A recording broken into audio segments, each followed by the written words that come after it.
milyong OFW na bigyan daw ng insurance.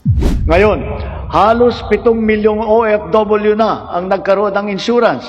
Dahil dito, panatag tayo na ang mga OFW natin ay naaalagaan at natutulungan ng mabuti. Ayon sa Philippine Statistic Authority, meron lamang 2.19 dokumentadong OFW ang nagtatrabaho sa ibang bansa.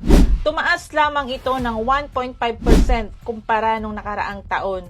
Ayon sa survey ng CFO, mayroong 10.23 milyong OFW. Kasama dito ang mga permanenteng migrante, temporary, o kaya yung mga undocumented na mga OFW.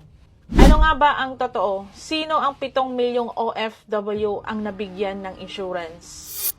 Gayong ang kabuuan lamang ng mga OFW o documented OFW na nagtatrabaho sa ibang bansa ay umabot lamang ito ng 2.19 milyong OFW.